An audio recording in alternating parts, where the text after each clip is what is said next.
প্রিয় শিক্ষার্থী বন্ধুরা, তোমরা কেমন আছো? আশা করি ভালো আছো ইনশাল্লাহ। আজকে আমি সপ্তম শ্রেণীর বিজ্ঞান বিষয়ে প্রথমে আমি অ্যাসাইনমেন্ট সম্পর্কে তোমাদের ধারণা দেব। সেটা তোমরা ভালোভাবে যে যেখানে আছো দেখো।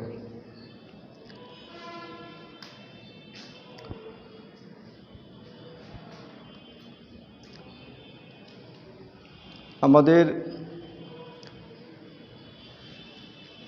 মার্চ মাসের মধ্যবর্তী সময় থেকে সারা বিশ্বই করোনায় আক্রান্ত হয়েছে।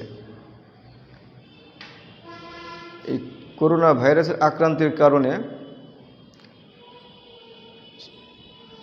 স্বাভাবিক তোমাদেরকে নিয়ে আমরা স্বাভাবিক কার্যক্রম ব্যাহত হওয়ায় বাংলাদেশ সরকার অনলাইন ক্লাসের ব্যবস্থার মাধ্যমে তোমাদের লেখাপড়ার ক্ষতি হলেও কিছুটা পুষিয়ে নিতে সমর্থ হয়েছেন। তাই আমরা বিভিন্ন ক্লাসের বিভিন্ন বিষয় নিয়ে আমাদের টিচাররা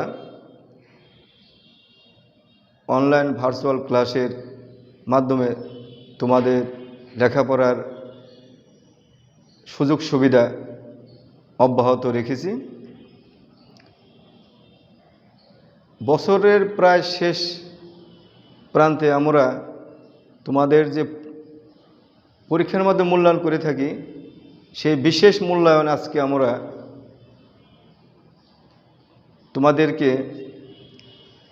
তোমাদের মূল্যায়নের ব্যাপারটা সরকার আমাদের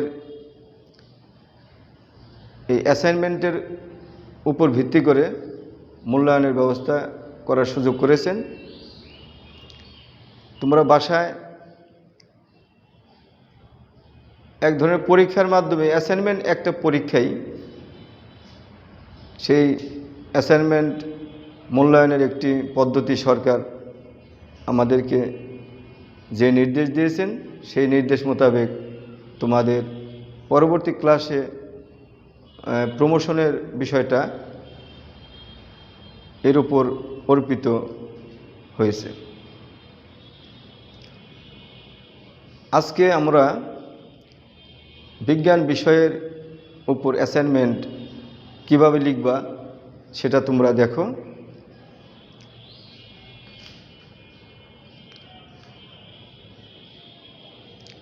তোমাদের অ্যাসাইনমেন্ট লেখার জন্য যে খাতা সরবরাহ করা হয়েছে, সেখানে কভার পৃষ্ঠায় তোমরা যা লিখবা সেটা দেখো।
প্রথমেই বিদ্যালয়ের নাম লিখতে হবে,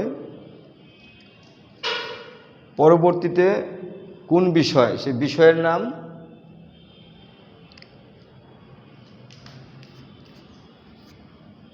এরপরে অ্যাসাইনমেন্টের শিরোনাম, এরপরে অ্যাসাইনমেন্ট নং, অর্থাৎ নং বলতে এখানে একটা বিষয় তোমার কয়টা অ্যাসাইনমেন্ট হলো সেটা, একটা হলে 01, 2 নম্বরের জন্য 02, এরপরে শিক্ষার্থীর নাম, শ্রেণী, শাখা, এরপরে রোল।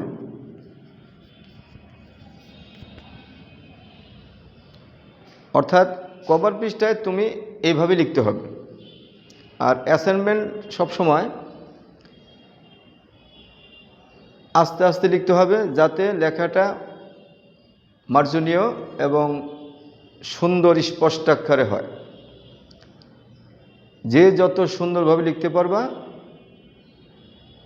তার উপর তোমার টিচাররা যে মন্তব্য করবে অতি উত্তম, উত্তম, ভালো এবং অগ্রগতি প্রয়োজন, এই মন্তব্যগুলোর জন্য তোমরা সবচেয়ে উত্তম, অতি উত্তম মন্তব্যই তোমরা পাও, সেভাবে তোমাদের লিখতে হবে।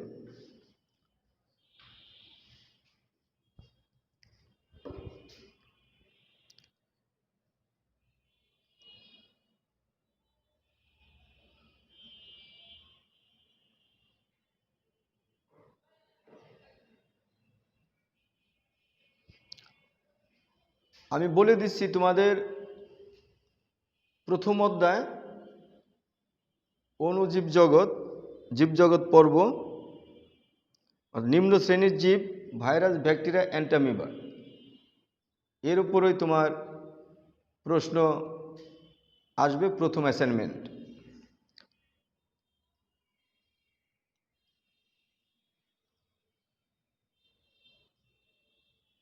আমি উদ্দীপকটা পড়ে দিচ্ছি। পৃথিবীতে অসংখ্য ভাইরাস, ব্যাকটেরিয়া, ছত্রাক ও অ্যান্টামিভা আছে। এদের সবার গঠন ও বৈশিষ্ট্য একরকম নয়, তবে এদের মধ্যে প্রকৃতিতে কিছু ভাইরাস ও ব্যাকটেরিয়া মানুষের উপকার ও অপকার করে থাকে। এখন এই উদ্দীপকের আলোকে তোমাদের যে প্রশ্নের উত্তর দিতে হবে, সে প্রশ্নগুলো তোমরা একটু দেখো। ক, অ্যামিবিক আমাশয় কোন অণুজীবের কারণে হয়ে থাকে? খ, ব্যাকটেরিয়াকে আদি কোষী বলা হয় কেন? ব্যাকটেরিয়াকে আদি কোষী বলা হয় কেন? গ, উদ্দীপকের প্রথম অণুজীবটি উদ্ভিদের কোন কোন রোগ সৃষ্টি করে থাকে? আমরা যে উদ্দীপক পড়েছি, সেই উদ্দীপকে যে অণুজীবগুলো আছে তাদের মধ্যে প্রথমটি, অর্থাৎ প্রথম অণুজীবটি উদ্ভিদের কোন কোন রোগ সৃষ্টি করে? উদ্দীপকের শেষ অংশটা ঘ, উদ্দীপকের দ্বিতীয় অণুজীবটির অর্থনৈতিক গুরুত্ব বিশ্লেষণ করো। এরপরে আরও দুটো প্রশ্ন আছে, সেটা সংক্ষিপ্ত। ছত্রাককে মৃতজীবী বলা হয় কেন? ছত্রাককে মৃতজীবী বলা হয় কেন? ভাইরাসকে অকোষীয় জীব বলা হয় কেন? তাহলে বন্ধুরা, বিজ্ঞানের অ্যাসাইনমেন্ট তোমরা যেভাবে লিখবা সেটা আমি কভার পৃষ্ঠার নমুনা বলে দিয়েছি। আর ভিতরে তোমরা খাতার ভিতরে বিজ্ঞানের অ্যাসাইনমেন্ট তোমরা যখন লিখবা, তোমাদের হাতে যখন পৌঁছায় দেওয়া হবে, তোমরা সেটা বাসায় খুব নিবিড়ভাবে যত্ন সহকারে মনোযোগ সহকারে লিখবা, যাতে অ্যাসাইনমেন্ট তোমাদের সুন্দর হয় এবং স্যারেরা যে মন্তব্য তোমাদের করবে অবশ্যই আমি মনে করি যেন অতি উত্তম মন্তব্যই স্যারেরা করে, সেই ধরনের সেইভাবে তোমরা লিখবা।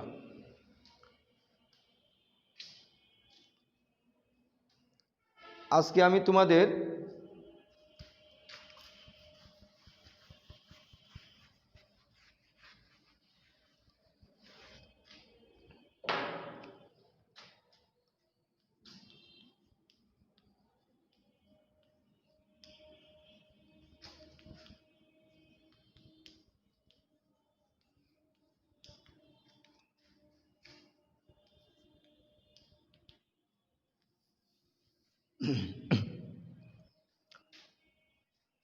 দ্বিতীয় অধ্যায় বিজ্ঞানের দ্বিতীয় অধ্যায় উদ্ভিদ ও প্রাণীর কোষীয় গঠন। দ্বিতীয় অধ্যায় নিয়ে আজকে আমি কিছুটা আলোচনা করব তোমাদের।